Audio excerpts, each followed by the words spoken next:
Արդյոք նկատել ես, որ այս վերջերս մի տեսակ հոգնած ես զգում քեզ, մի տեսակ մաշված, սպառված եւ ոչինչ չես ուզում անել։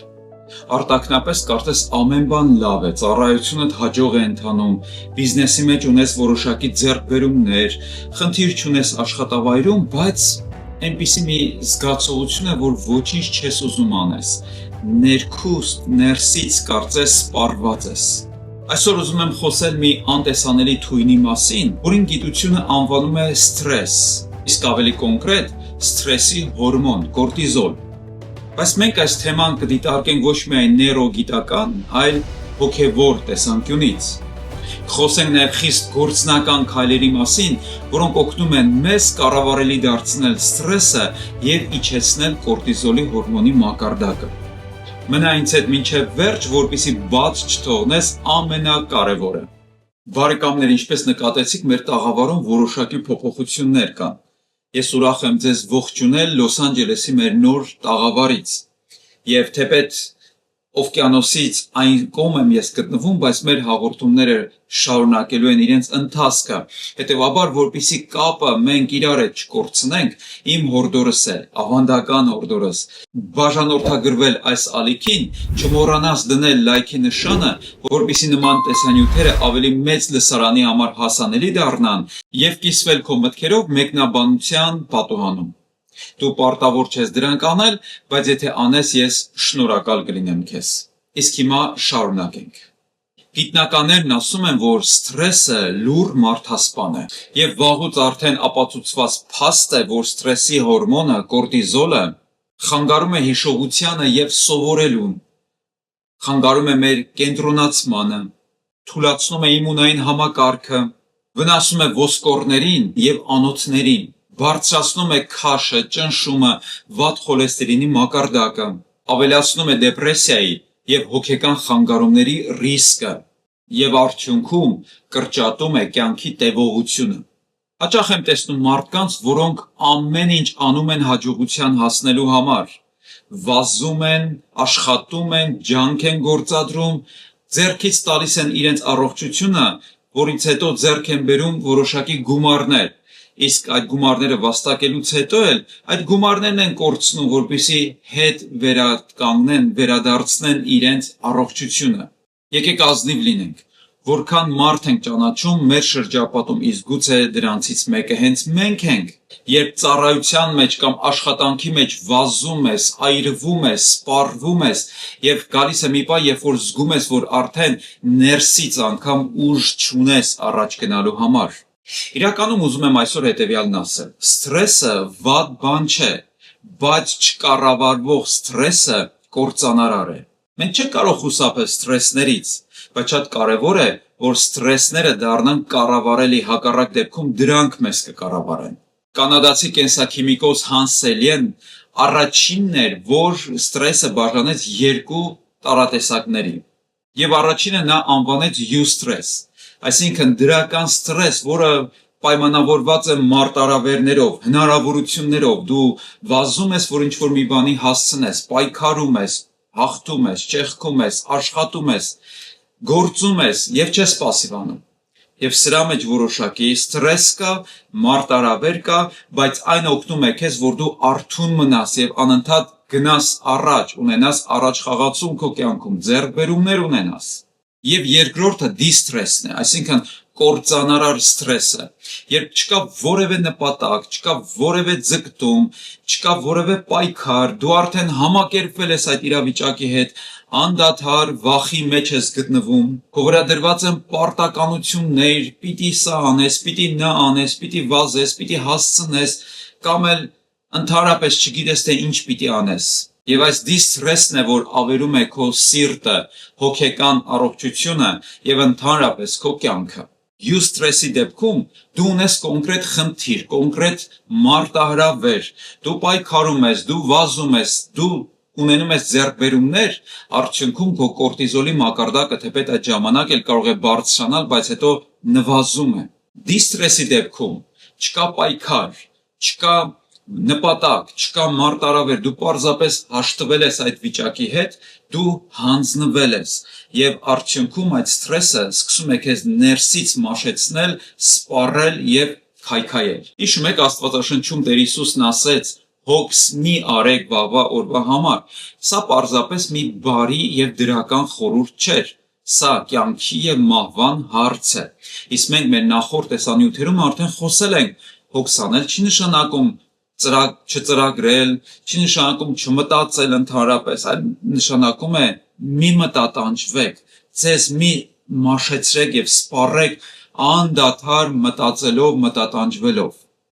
Աստվածաշունչը երբեք չի ասում սպառիր եւ մաշեցրու քեզ մինչև վերջ։ Ընդհակառակը, Տեր Հիսուսը Մատթեոս ավետարանի 11:28 խոսքում ասաց. «Ինձ մոտ եկեք բոլոր հոգնածներ եւ բեռնավորվածներ, եւ ես հանգիստ կտամ ձեզ»։ Սթրեսը արդյունք է այն բանի, որ ոչ թե մարդու մարմինն է հոգնած, այլ մարդու հոգին է հոգնած։ Տանջվում է նրա հոգին, եւ միայն Տեր Հիսուս Քրիստոսն է, որ կարող է մեզ լիարժեք հանգիստ ապահովել իր ներկայության մեջ։ Սթրեսը ոչ միայն հորմոն է կորտիզոլի տեսքով, այլ նաև հոգևոր հարձակում է, եւ սատանան, մեր հակառակորդը, այն գործածում է մեզ թուլացնելու եւ Աստծուց հեռացնելու համար։ Օրինակ մենք տեսնում ենք Ելից 5-րդ գլխի մեջ 9-րդ խոսքում, երբ հրեա ժողովուրդը փորձում էր ազատագրվել Փարավոնի դաժան ծանր լուծից եւ ստրկությունից, Փարավոնը հետևյալն ասաց. «Ով գործով ավելի ծանրաբեռնվեն այս մարդիկ,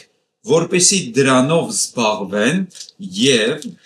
դատարկ խոսքերի ուշադրություն չդարձնեն»։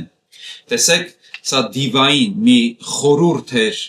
գերությունից ազատագրվել ցանկացող մարդու դեմ։ Փարավոնը որոշեց մարդուն ավելի ծանրաբեռնել աշխատանքով, զբաղմունքով եւ գործով, որպեսի, ինչպես ինքը նկարագրեց իհարկե ճակերտների մեջ, մարդը դատարկ խոստումների ականջ չդնի։ Իսկ այդ խոստումները, որոնք իրական դատարկ չեն, դրանք Աստծո խոսքերն են ուղղված մեզ։ Ուրեմն ամեն ձև սատանան փորձում է մեզ շեղել, զբաղեցնել, որպեսզի մենք ուշադրություն չդարձնենք Աստծո խոսքի խոստումներին, եւ այդ շեղման իր լավագույն գործիքներից մեկը իհարկե սթրեսն է։ Ուրեմն սա սատանայի ռազմավարությունն է,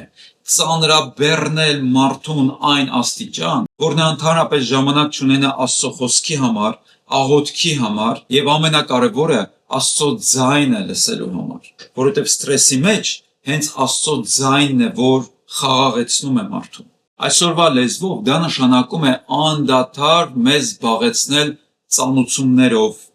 զանգերով, մեզ թուլացնել այն վախով, որ մենք պետք է վազենք, հակառակ դեպքում մենք չենք հասցնի, եւ վերջնական արդյունքը լինում է մարած եւ պաղած սիրտը։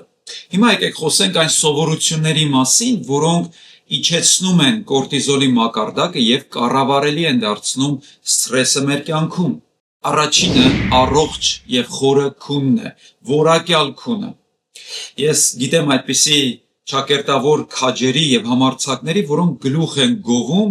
թե որքան քիչ են իրեն քնում եւ անընդհատ աշխատում են, որովհետեւ աշխատասեր են, որովհետեւ պետք է վազեն, որովհետեւ հաջողությունն իրենց է սպասում դրա համար, նրանք կրճատում են իրենց քնի ժամանակը։ Սակայն Աստվածաշունչն ասում է, որ հաջողությունը քիչ քնելով չի գալիս։ 127 Սաղմոսի 2-րդ խոսքում հետևյալն է գրված. «Սուր է ձեզ համար կանուխ վեր կենալը, ուշ հանգստանալը, դուք հացը ցավով եք ուտում, եւ ինչու, որովհետեւ նա իր սիրելիին է քունը տալիս»։ Ուրեմն տեսնում ենք այստեղ, որ եթե չկա Աստծո օրհնություն, որքան ուզում ես կանուխ արթնացիր, որքան ուզում ես վազիր, իրական հաջողությունը Աստծո օրհնության մեջ է։ Հետևաբար այստեղ գեղեցիկ մի խոսք է գրված. նա իր սիրելիին է քունը տալիս։ Եթե դու հիմա անքնությամբ ես տառապում, չի նշանակում, որ Աստված քեզ չի սիրում, բայց նշանակում է, որ մի բան սխալ է քո կյանքում։ Դու սպառել ես քեզ, դու մաշեցրել ես քեզ եւ կորցրել ես քո ամենաթանկ, ամենակարևոր պարգևներից մեկը, որ տրված է քեզ Աստծուց՝ քունը։ Հետևաբար քունը Աստծո պարգևն է եւ ոչ թե թուլության նշան։ Իհարկե, երկար քնելը թուլության նշան է եւ ծուլության նշան է, բայց որակյալ քնելը եւ բավարար չափի քնելը իսկապես օրհնություն է։ Վերջ-վերջո, երբ դու անտեսում ես քունը, դու կարծես դրանով ասում ես, որ Տեր, ես իրականում քեզ ամբողջովին չեմ վստահում, հետևաբար ես պետք է ինձ վստահեմ եւ պետք է շատ գործեմ, որպեսզի կարողանամ ապրել։ Գիտականորեն ապացուցված է, որ օրական 7-ից 9 ժամ որակյալ քունը իջեցնում է կորտիզոլի մակարդակը, վերականգնում է ուղեղի մաքրող համակարգը, ամրացնում է հիշողությունը եւ կարգավորում է հորմոնները։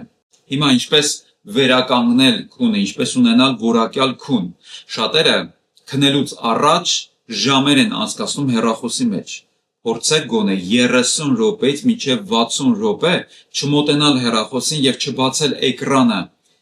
Ես վստահեցնում եմ ձեզ, որ դա նաեւ որակյալ քնի երաշխիք է։ Շատ կարևոր մի խորհուրդ եւս որակյալ քնի համար՝ քնելուց առաջ կարդա Աստծո խոսքը եւ աղոթք կարա, թեկուզ կարճատև, շնորհակալական աղոթք բարձրացրու Աստծուն։ Եվ վերջ-վերջո իրավունք տուր քո մարմնին, որ այն հանգստանա, դա իսկապես քո մարմնի իրավունքն է։ Սթրեսը կառավարելի դարձնելու երկրորդ խորհուրդը՝ մի անտեսի քո մարմինը։ Քո մարմինը ունի ազդանշաններ, որոնք երբ որ միանում են, եւ եթե դու դրանք անտեսես, ապա վթարի կենթարկվես, կավերվես։ Շատերը անտեսում են իրենց մարմնի պահանջները, օրինակ սնունդի հետ կապված, եւ անառողջ սնունդ են ընդունում կամ էլ իրենց դիետան կարգավորված չէ եւ ամեն աղբ կուլ են տալիս։ Հատկապես մարդիկ, ովքեր շաքարային կախվածություն ունեն եւ գազավորված ըմպելիքներից կախվածություն ունեն, այս վերջերս նկատում եմ, որ շատ պատանիների մոտ կախվածություն կա էներգետիկներից։ Սրանք իսկապես թույն են, քաղցր թույն են, որոնք քայքայում են մեր մարմինը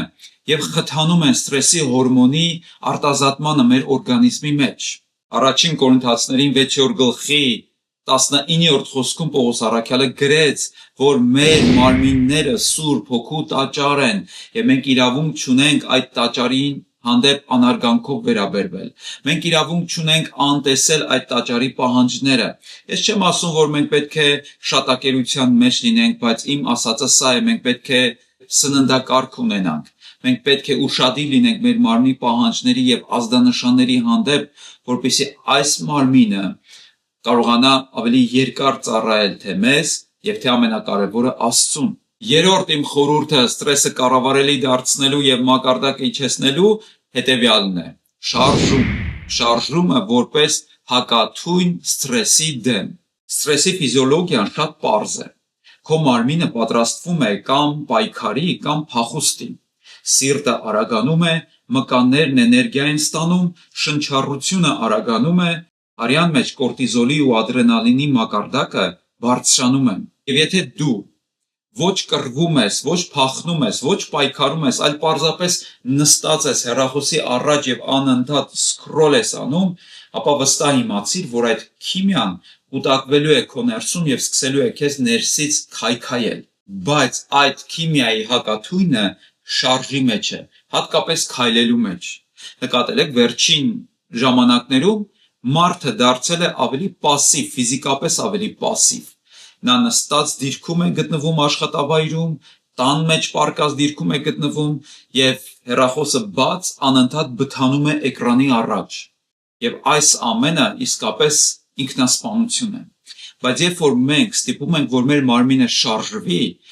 մենք նաեւ դրանով օգնում ենք, որպեսզի մեր ներսից դուրս գան այդ թունավոր քայքայիչ ապրումները, կուտակված էներգիան, որը սպանում է մեզ։ Ուրեմն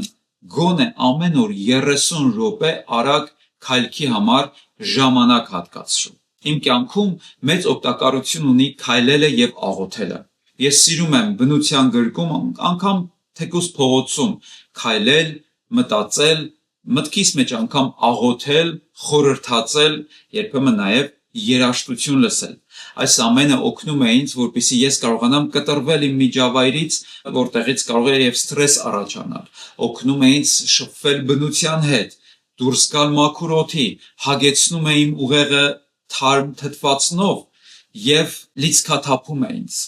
Այնպես որ քայլելը եւ մտորելը կամ քայլելը եւ աղոթելը եւ ֆիզիկական եւ հոգեվոր կարևոր վարժություն է։ Չորրորդ խորհուրդս, ինչպես կառավարելի դարձնել ստրեսը եւ իջեցնել ստրեսի մակարդակը, ունեցիր Աստծո հետ առանձնացված ժամանակ։ Մենք խոսել ենք ներքին սենյակի մասին։ Ինչպես կարող ենք Աստծո հետ ժամանակ ունենալ մեր ներսի սենյակում, եւ շատ կարեւոր է, որ մենք ունենանք այս պրակտիկան մեր կյանքում, առանձնանանք Աստծո հետ։ Ցավն այն է, որ մենք անընդհատ առցանց ենք, օնլայն ենք, բայց պետք է մեր օրվա ընթացքում գա ժամանակ, երբ որ մենք լինենք օֆլայն։ Ապա տեսեք, թե Աստվածաշնչում ինչպես է նկարագրված Հիսուսի աղոթքի կյանքը։ Մարկոս ավետարանի 1-35 խոսքում հետևյալն է գրված. Վաղ առավոտյան լույսը դեռ չբացված վեր կացավ, դուրս եկավ, մի ամայի տեղ գնաց ու այնտեղ աղոթում էր։ Որքան գեղեցիկ նկարագիր է եւ որքան մենք կարիք ունենք գտնել մեր ամայի վայրը, ամայի, այսինքն անմարդաբնակ, անհասանելի, որպեսզի կարողանանք լսենք Աստծո ձայնը։ Ցավն այն է, որ այս համատարած աղմուկի մեջ մարդը կորցրել է Աստծո ձայնն իր կյանքում։ Այ դրա համար նա տարբեր ձայներ է լսում։ Մի անգամ մեկ ինձ մոտեցավ եւ ասաց. «Խնդրում եմ ինձ համար աղոթիր, ես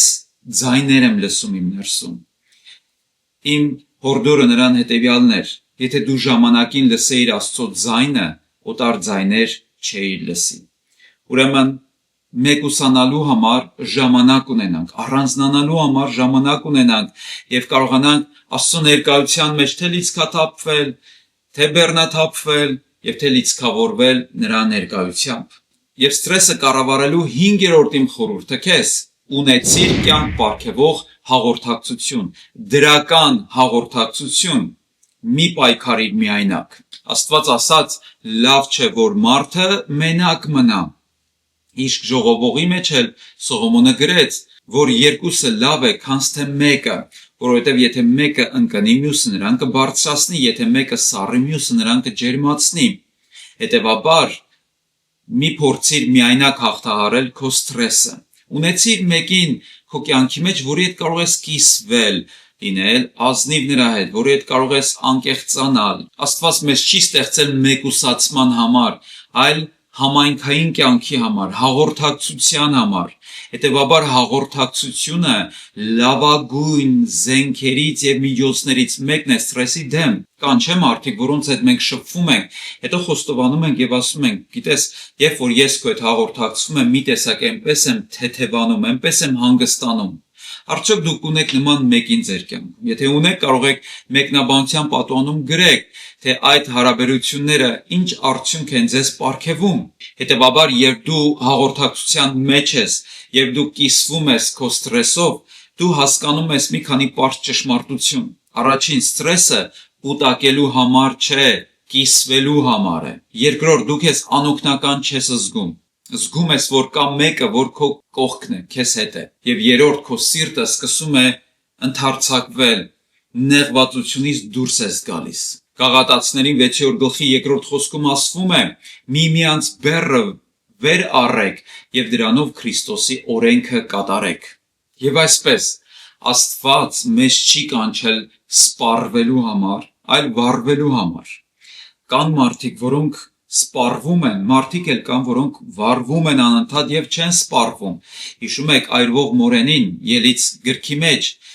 երբ որ Մովսեսը տեսավ մի մորենի, որ վառվում էր, բայց չէր սպառվում։ Այսպիսին է Աստծո կրակը։ Այն վառվում է մեր ներսում, բայց չի սպառվում։ Ստրեսը մեզ ոչ միայն վառում է, այլև սպառում է ներսից եւ մոխրացնում է մեր կյանքը։ Եվ եթե դու այսօր գտնվում ես ստրեսի մեջ, հոգնած, սպառված վիճակում, ապա ուզում եմ քեզ պարզ ասել, որ Տեր Հիսուսը քեզ հրավիրում է իր ներկայության մեջ, որ Մատթեոս ավետարանի խոսքերը տակավին արդիական են նաև հենց քեզ համար, ուղղված են հենց քեզ։ Եկեք ինձ մոտ բոլոր հոգնածներ եւ բեռնավորվածներ, ասաց Տեր Հիսուսը, եւ խոստացավ հանգիստ տալ մեզ։ Հիմա նախքան աղոթելը, ուզում եմ մի տնային հանձնարարություն տալ ամեն մեկիս։ Վերցրու թուղթ ու գրիչը եւ գրիր 3 բան, որոնք ամենաշատն են քեզ սթրես պատճառում։ Եվ յուրաքանչյուրի կողքին գրիր այն, թե ինչը կարող ես փոխել, ինչը քեզանից է կախված։ Օրինակ, եթե այսպես անես, այնպես կլինի։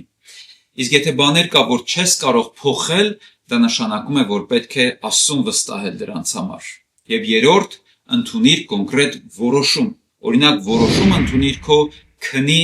ժամանակի հետ կապված, երբ պետք է պարկես քնելու եւ որքան պետք է քնես։ Որոշում ընդունիր քո ուտելու ռեժիմի հետ կապված։ Որոշում ընդունիր քայլելու, մարզվելու, ոչ թե պարզապես ցանկացիր, երազիր, մտածիր, այլ հստակ որոշում կայացրու։